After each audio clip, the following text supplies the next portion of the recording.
Good evening, everybody. How are we doing? Happy Wednesday. Well done for making it halfway through the second week of isolation. That is big news. It's not an easy time, is it? Tonight, I wanted to spend just a few minutes looking at something I feel that God has been speaking to me about today. And the verse I really want to kind of focus on is found in Ecclesiastes chapter 3. And the kind of whole emphasis of this passage is that there is a season for everything. And then after it kind of tells us that, it goes through a whole list of different seasons that we could go through. And I really felt God say to me on a run earlier that we are at the moment, we're in this season of digging for gold. The season that we're in at the minute is a time where we have to dig for gold. And I don't know if you can see behind me, I'm sure you can, there's a bunch of running medals from races that I've completed. Sadly, none of them are gold medals. I am not that good a runner. I have never come first in a race in my entire life. But actually they feel like gold medals because of the amount of effort that you put into each and every race. And each of these medals tell a different story. Each of these medals talk about or show the hours of training that went in to prepare for those races.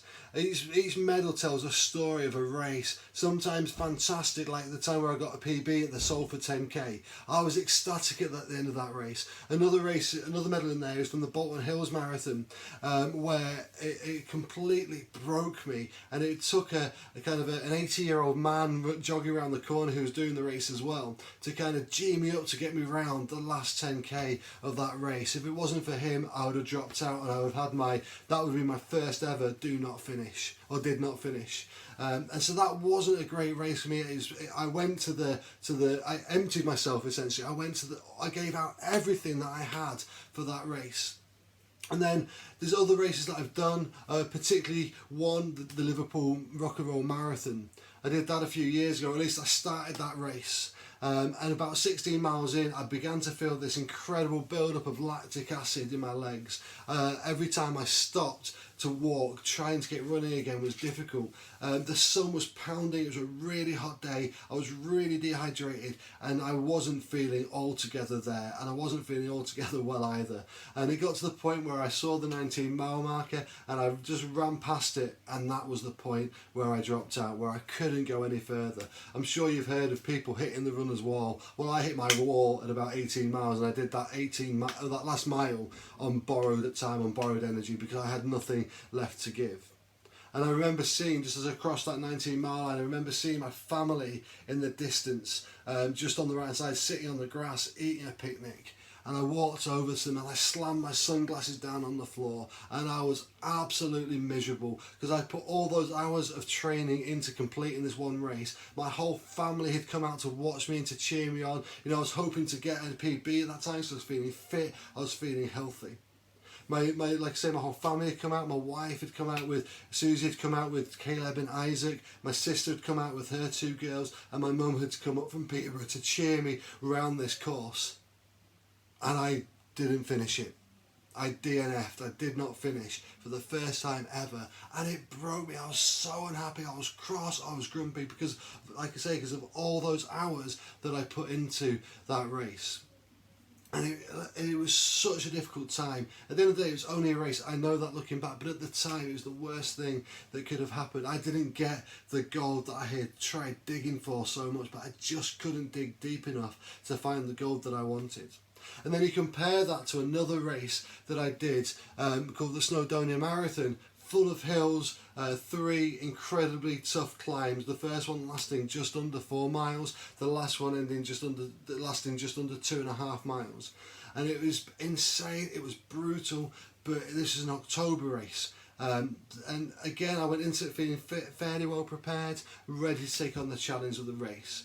I had no ideology of time in this, I was just relaxed, and I started the race.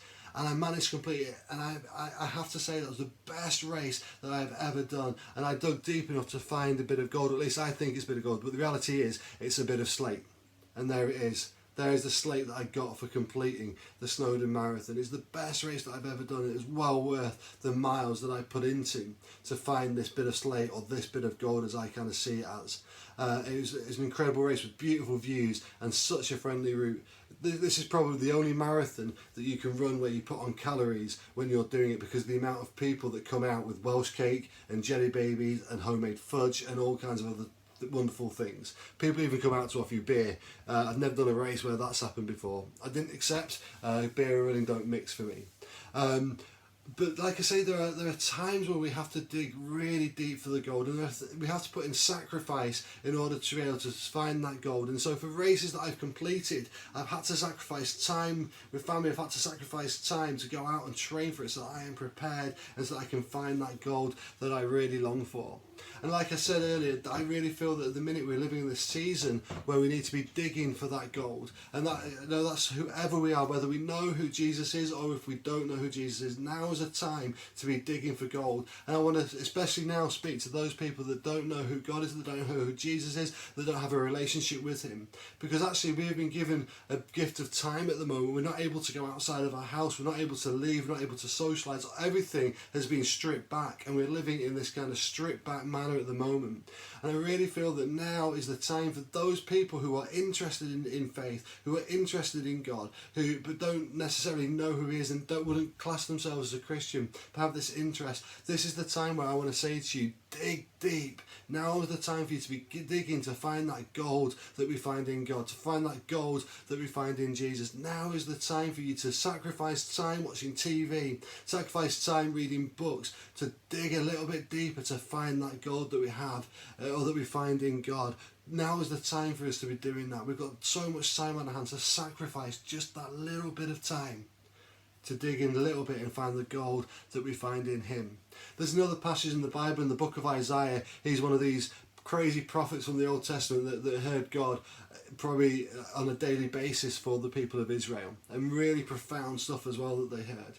And in part of Isaiah, there's this amazing chapter that starts off by saying, "See, I am doing a new thing. Do you not perceive it? You will see streams in the wasteland. You will see rivers in the desert."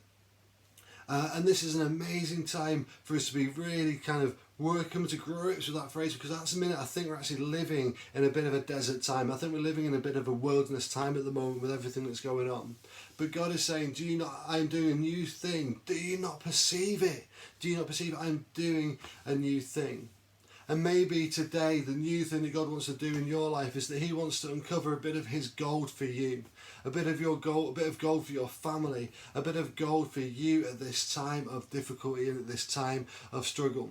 So can I urge you to get your spade out and to start digging for that gold? You will not be disappointed. Dig past the fool's gold that we might find. This kind of the world lays out for us. We don't want the gold that the world lays out for us, because it's just painted gold, and then once you kind of get past that first layer of gold, it's just stone and there's nothing there. But yet the gold that we find from God is pure and it's valuable. So keep digging past that surface gold that you might find to find the gold that you find in him. If you want to know how to do that, if you want to find out more about how you go about finding the gold that God has and the love that he has for you, please leave a comment at this video and I would love to talk to you about it, or speak to somebody else. There are so many different places that we can point you to help you at this time. So many different churches are doing online streams because we can't meet together, but there are plenty of places that we can point you to, and I'm happy to have a chat with you if you want to find out how you go about finding that gold. What can you read, what can you do, where can you look, and all those kind of things. Please leave a comment and I would love to get in contact with you to have a chat about that. But in the meantime, stay safe, have a great night's sleep tonight, and rest easy tonight to take on whatever tomorrow has to bring for us. Bless you all. Goodbye.